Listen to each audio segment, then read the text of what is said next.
I'm Alex Lebedev. I graduated class of 2015 with Laurel Springs. I played competitive tennis. Looking back, I'm so happy I chose Laurel Springs because of not only the flexibility, but honestly just the caring people that were involved in my process every step of the way. Reconnecting with Alyssa and with Dasha from way back here has been really rewarding and nice. And seeing so many nice faces from over the years. It's really the people that made the experience so special. When you're a tennis player, so much of your life is spent alone on the court in isolation, preparing and whatever. So to have that sense of community and sense of, belonging to a kind of unique organization where a lot of your peers are also Laurel Springs grads and you sort of meet up on the road and you're doing tennis tournaments and you're like, oh, we're in the same class together. I had no idea. That was always a nice, unique thing. What drew me to Laurel Springs was that. It was that so many people that I had grown up playing with were starting to transition to bigger competition nationally and internationally, and my coach wanted me to go abroad and get a taste of those experiences too. And so sort of a decision point was reached right about, call it 10th grade, where I had to make the choice to either stay domestically and continue on as I had with traditional schooling, or go the alternative route and try my hand at international and maybe even pro one day.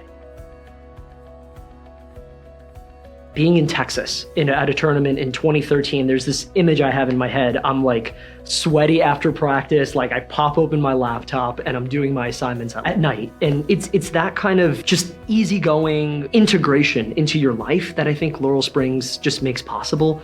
And I know more than just tennis players are at Laurel Springs, obviously. We have artists and athletes and musicians and theater people. I mean, it's really quite something. I just remember feeling such a sense of ease knowing that I could do my tennis and get that done and not have to worry about school. But then I could have 2 months if I wanted to go and do nothing but school. And so just to have that back and forth and be able to dial in and dial out as needed was really, really good. It really helped me. It helped my confidence. It helped my finding a way to balance everything through life. For Laurel Springs, balancing school and cramming assignments when I got home from a trip on Sunday night to do on Monday morning, it was always a bit of a mess. And so not having that anymore allowed me to just kind of be free and do what I was doing. And then, the chips kind of fall where they may.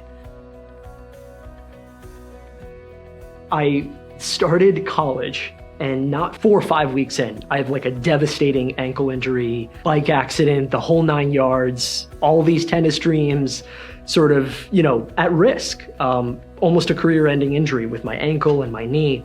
But having the experience of Laurel Springs, having that flexibility, learning how to learn on my own and be very proactive and be a go-getter was huge in college. Again, because you're put on campus, you have all these new stimuli, you kind of don't know what you're doing, but having traveled and having been on my own for a lot of that time as a young adult was super helpful. It's October 17th or 18th. It's the day before spring break. And all of a sudden, the tennis piece, which had been my life forever, at that point, I had been playing for 15 years, that stops and you only have academics. And so a part of your identity sort of shifts. Laurel Springs, I think, really helped with the confidence piece and with the self-empowerment and just the growing up. Having been to Laurel Springs made that easier because, again, I was forced to deal with kind of uncomfortable situations and just kind of figure things out a lot of the time. When you're in Europe or you're in another place where you don't know the language and you just have to find practice time or find directions, it's those little moments that really add up, and fast forward to your 20s and they really pay off.